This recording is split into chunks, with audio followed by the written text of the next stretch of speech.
नमस्कार, मैं पूजा शर्मा आप सबका हमारे प्रोग्राम अंत दुखों का में स्वागत करती हूँ। जैसा कि आप सब जानते हैं कि हर बार हम एक जैसे ही त्योहार आते हैं, कुछ भी होता है, उसी के मुताबिक हम आपके लिए टॉपिक लेके आते हैं जैसा कि लोगों की डिमांड रहती है, आप सभी की डिमांड रहती है। तो आज की हमारा जो टॉपिक है वो है दिवाली पर। दिवाली पर हम ऐसी कौन सी काम करें, कौन सी चीजें अपने घर पर लेके आए या किस चीज की स्थापना करें, कुछ कैसा स्थापित करें कि जिससे माता लक्ष्मी की कृपा हम सब पर बनी रहे। उसके लिए आज हम चर्चा करेंगे विश्वविख्यात आचार्य मनीष शर्मा जी, जो कि वास्तु और कुंडली के विशेषज्ञ हैं। नमस्कार आचार्य जी। नमस्कार जी। आचार्य जी, आप सबसे पहले हमारे दर्शकों को ये बताइए कि दिवाली पर वो ऐसा क्या करें, ऐसा कौन सा उपाय करें कि उनके ऊपर जो है महालक्ष्मी की कृपा हमेशा बनी रहे। सबसे पहले तो मैं आप सभी को दिवाली की बहुत सारी शुभकामनाएं देना चाहता हूँ और आपको मैं ये बताना चाहता हूँ दर्शकों कि अगर आपने दिवाली के ऊपर माँ लक्ष्मी को अपने घर पे लाना है तो आपको कुछ चंद चीजों का ध्यान रखना चाहिए, जैसे कि श्री यंत्र, जो कि बहुत ही इंपॉर्टेंट होता है। हमें अगर आपके घर पे पहले से सिद्ध श्री यंत्र आपके घर पे पड़ा हुआ है तो आप उसकी विशेष पूजन जरूर करें उस रात को। और इसके अलावा अगर आपके पास श्री यंत्र जो कि सिद्ध श्री यंत्र आपके पास नहीं है तो वो आप अपने घर पे लेकर आइए और उस रात आपने उसके ऊपर खास तौर पे एक श्री यंत्र का ही मंत्र होता है जो आपने जरूर चैंट करना है, और वो बार बार चैंट करने के कम से कम 108 बार तो आपने चैंट करना ही करना है। इस मंत्र के चैंटिंग के बाद वो श्री यंत्र आपको बहुत ही ज्यादा बेनिफिट देना स्टार्ट कर देगा। क्योंकि यंत्र क्या होते हैं मैं आपको ये भी बताना चाहता हूँ। यंत्र क्या है, बेसिकली तो हमें इतना ही बताया गया कि यंत्र ये ले लो, आप सूर्य यंत्र ले लो, मंगल यंत्र ले लो, श्री यंत्र ले लो, लक्ष्मी यंत्र ले लो। तो यंत्र क्या है? यंत्र बेसिकली हम एक किसी आइटम को बोल देते हैं, जैसे कि मोबाइल भी एक यंत्र है। आप किसी भी चीज को ले लीजिए, आप कोई भी उपकरण को यंत्र बोलते हैं। तो आपको मैं ये बताना चाहूंगा कि जो हमारे उपकरण हैं वो सही तरीके से चलें, उसके लिए हमें उसको एक्टिव करना जरूरी होता है। जैसे कि मैं अब एक छोटी सी एग्जांपल मोबाइल के ऊपर ही ले लेता हूं। हम मोबाइल को ले आते हैं तो एक ये यंत्र हो गया, लेकिन इसको एक्टिवेट बिना किए हुए आप इसको यूज नहीं कर पाएंगे। मतलब आप जब तक इसमें सिम नहीं डालोगे, जब तक आप इसको चार्ज नहीं करोगे, तब तक ये आपके लिए निष्काम है, किसी काम का नहीं है। इसी प्रकार से मैं आपको ये बताना चाहूंगा, जो श्री यंत्र है, श्री यंत्र भी आपने ऐसे ही अपने घर में लेकर आना है और उसको मंत्रों के साथ उच्चारण करने के बाद, चार्ज करने के बाद, उसको एक्टिवेट करने के बाद ही आप उसका फायदा ले पाएंगे। और मैं आप सभी को ये बताना चाहूंगा कि श्री यंत्र जो होता है ये माँ लक्ष्मी का ही यंत्र होता है। इसका मतलब ये है कि हमारे घर में धन धान्य की अपने आप वृद्धि होनी स्टार्ट हो जाएगी। आपको कैसे करना है मैं आपको ये भी बताना चाहूंगा कि आपने दिवाली की रात श्री यंत्र को अपने पूजा रूम में स्थापित करना है। स्थापित करने के बाद 108 बार आपने इसको चैंट करना है, इस मंत्र को।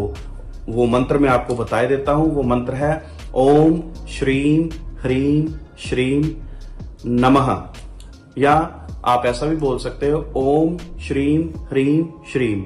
आप इस मंत्र का जाप अगर लगातार इस पे बार बार करते रहते हो, क्योंकि अभी एक्टिवेशन की ही बात कर रहा हूँ, जैसे कि मैं आपको अभी एग्जांपल के तौर पे बता चुका हूँ कि आपने मोबाइल ले आए, उसको एक बार चार्ज कर दिया, लेकिन आपको बार बार उसको चार्ज करते रहना पड़ेगा।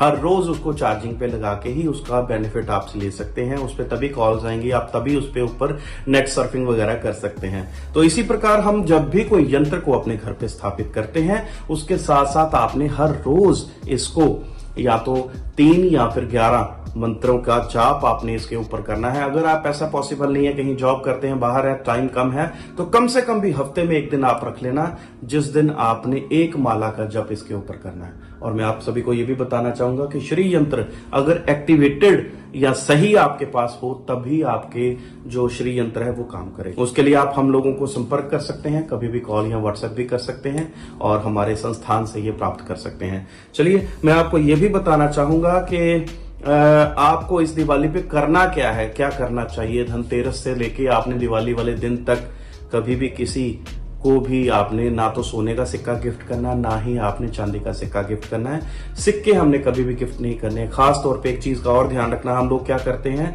ज्यादातर हम माँ लक्ष्मी की, गणेश जी की फोटो प्रतिमा जो होती है, चाहे वो प्रतिमा है चाहे वो फोटोग्राफ है, वो डोनेट करना गिफ्ट करना स्टार्ट कर देते हैं लोगों को।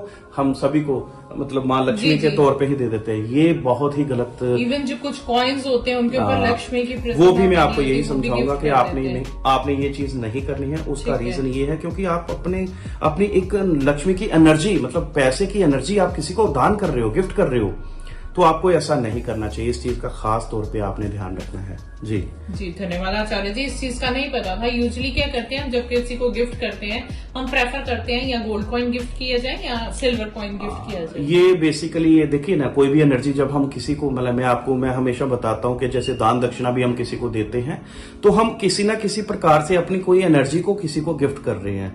तो अगर लक्ष्मी माँ को ही खुद हम अपने घर से दे रहे हैं, किसी को गिफ्ट कर रहे हैं, तो हमारी एनर्जी कहीं ना कहीं थोड़ी सी स्प्रेड होगी, हमारी बाहर जाएगी, वो जो कि हमें उसकी जरूरत है। कभी भी माँ लक्ष्मी का चित्र या उनका सिक्का आपको गिफ्ट नहीं करना चाहिए। धन्यवाद आचार्य जी इतनी महत्वपूर्ण जानकारी देने के लिए। जी आचार्य जी, हमारा अगला सवाल है कि धनतेरस पर हमें क्या करना चाहिए?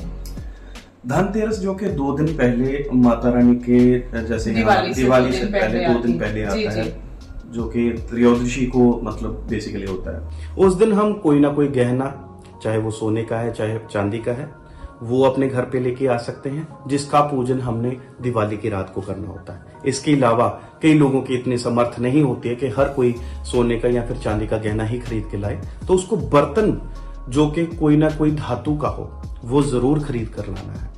ऐसा करने के बाद आपने उस धातु के बर्तन को धोने के बाद, साफ करने के बाद, दिवाली वाले दिन ही अपने मंदिर में रख के उसकी पूजा प्रतिष्ठा करनी है। माँ लक्ष्मी के चरणों में विनती करनी है कि आप ऐसे ही सुख समृद्धि धन धान्य हमारे घर में बरकत की तरह हमारे घर पे ही रहना। क्योंकि आप कभी भी देखना, कभी भी बर्तन हम किसी को गिफ्ट नहीं करते जो भी हमारे घर के अंदर होता है, तो इसीलिए हम बर्तन का प्रयोग करते हैं कि आप अगर गहना नहीं ला पाते हैं तो बर्तन भी आप अपने घर पे लाके ये जरूर प्रयोग कर सकते हैं। जी धन्यवाद आचार्य जी। जी गॉड ब्लेस यू जी। आचार्य जी, अब आप ये हमें बताइए कि हमें दिवाली वाले दिन किन चीजों का ध्यान रखना चाहिए? दिवाली वाला दिन एक बहुत ही ज्यादा विशेष दिन होता है। इस दिन देखिए सबसे बहुत भारी दिन भी बोलते हैं, क्योंकि ये अमावस का दिन होता है। बहुत ही बड़ी अमावस, जो कि पूरे साल की सबसे बड़ी अमावस है, ये दिवाली वाली रात होती है।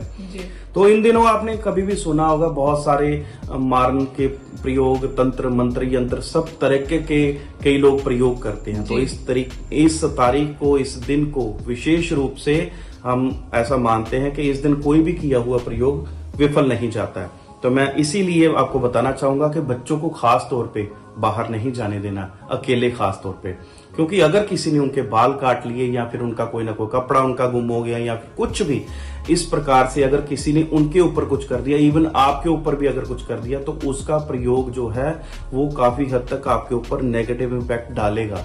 तो इस दिन खास तौर पे आपने ध्यान रखना है कि किसी भी लेवल पे, किसी भी प्रकार से आपने वैसी जगह पे नहीं जाना है जहां पर ऐसे प्रयोग हो सकते हैं, जैसे कि शमशान घाट हो गया या फिर कोई अनजान जगह है, या फिर कुछ ऐसे लोगों के साथ भी आप ना मिलें जिनके ऊपर आपको शक हो सकता है कि ये कुछ ऐसा नुकसान करते हैं। जैसे कि कई आपने देखे होंगे, कोई साधु महात्मा आ जाते हैं, पैसे दे दो, ये कर दो, वो कर दो, वो आपके घर पे भी कुछ करके जा सकते हैं, या आपका कुछ ना कुछ सामान भी वहां से उठा कर ले जाएंगे। तो आपके लिए ये बहुत ज्यादा हानिकारक हो सकता है। इस चीज लिए इस दिन इस चीज का खास तौर पे ध्यान रखना है। जी ठीक है आचार्य जी।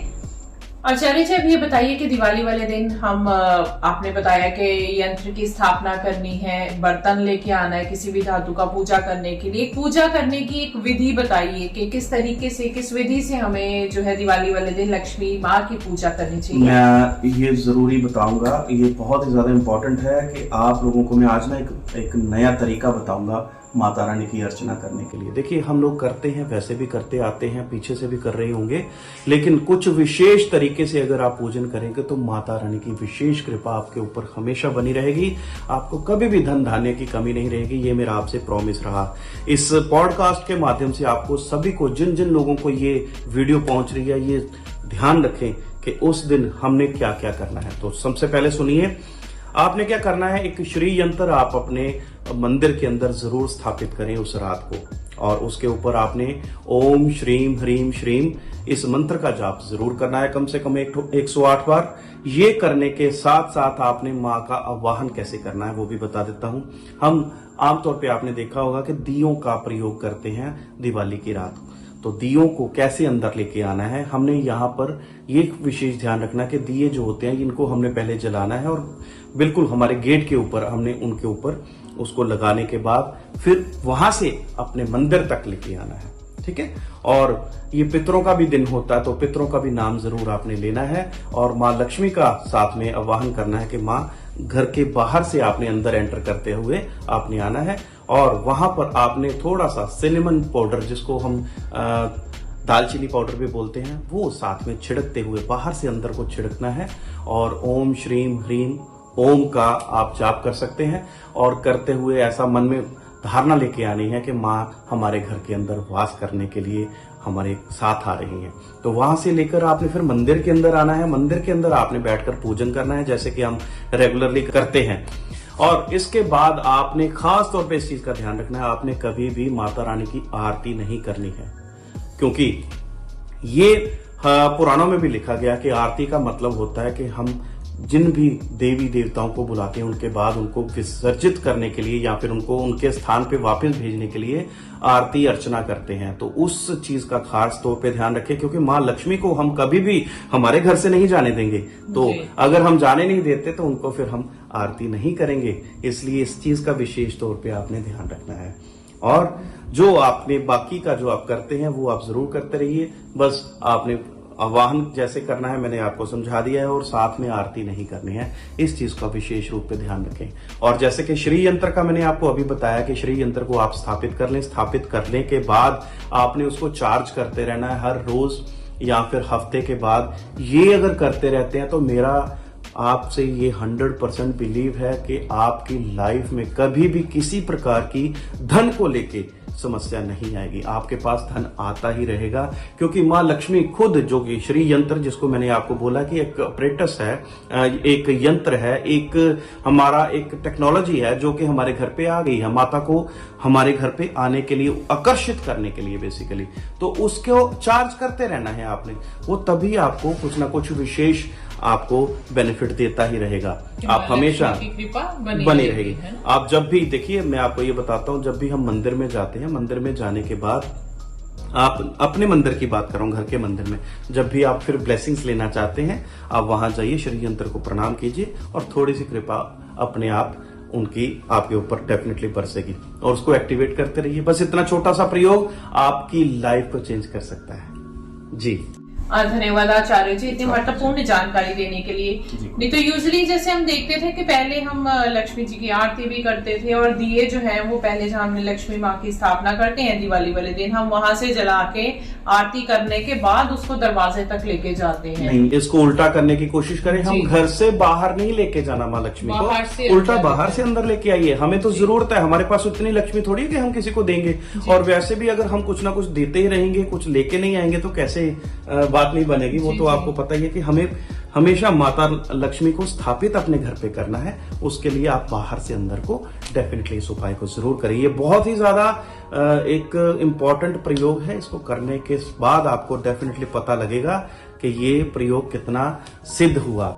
धन्यवाद आचार्य जी इतनी महत्वपूर्ण जानकारियां हमें देने के लिए। उम्मीद करती हूँ कि हमारे सारे जो दर्शक हैं इसको इस वक्त देख रहे हैं वो इस चीज का बेनिफिट लेंगे। जिस तरीके से पूजा अर्चना करने के लिए माँ लक्ष्मी की महायंत्र जो आचार्य जी ने बोला है उसको कैसे स्थापित करना है, पूजा अर्चना कैसे करनी है, उसका प्रयोग सही तरीके से करके आप सबको महालक्ष्मी का जो है आशीर्वाद आप सब पे बना रहेगा। अधिक जानकारी के लिए आप लोग संपर्क कर लेना, कैसे उसका प्रयोग करना है यंत्र का और कैसे उसके ऊपर मंत्र का प्रयोग करना है, ये सारी की सारी जानकारी आपको हमारे संस्थान से जरूर मिल जाएगी। आप सभी का समय बहुत शुभ रहे। मैं आपको अपनी ओर से भी ढेर सारी शुभकामनाएं दिवाली के ऊपर देना चाहता हूँ। हैप्पी दिवाली, और माँ लक्ष्मी आपके सभी के ऊपर अपनी कृपा बनाए रखे, इसी आशा के साथ नमस्कार।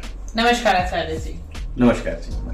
आशा करती हूँ कि जो आचार्य जी ने आज इतनी महत्वपूर्ण जानकारी हमें दिवाली के लिए दी है कि हमें किस तरीके से माँ लक्ष्मी की पूजा करनी चाहिए, किस तरीके से किस यंत्र की स्थापना करनी चाहिए, किन चीजों को लाना चाहिए, कौन से उपाय करने चाहिए ताकि जो है माता लक्ष्मी की कृपा हम सब पर बनी रहे। आप सब इन चीजों को अपने उस दिन दिवाली की पूजा में और उस दिन जो स्थापना करनी है घर पे लक्ष्मी की या किसी यंत्र की, जैसा कि आचार्य जी ने बताया है, जो उपाय बताए हैं, मैं आप सबसे रिक्वेस्ट करूंगी वो प्लीज आप उनको इम्प्लीमेंट कीजिए ताकि जो है महालक्ष्मी की कृपा आप सब पर बनी रहे। तो आप सभी को मैं ये बताना चाहूंगी कि जो श्री यंत्र के बारे में आचार्य जी ने बताया है, अगर आप इसको भी हमारे से परचेज करना चाहते हैं तो आप हमें तुरंत ही इस नंबर पर कॉल कीजिए और हम आपसे प्रॉमिस करते हैं कि दिवाली से पहले ही आपको वो श्री यंत्र जो है आप तक पहुंच जाएगा ताकि आप उसका बेनिफिट ले सकें, जैसे कि आचार्य जी ने बताया है। और किसी तरीके की जानकारी लेने के लिए, कुछ भी डिस्कस करने के लिए आप हमें कभी भी संपर्क कर सकते हैं हमारे दिए गए नंबर के ऊपर, जो कि अभी डिस्प्ले में आपके सामने होगा।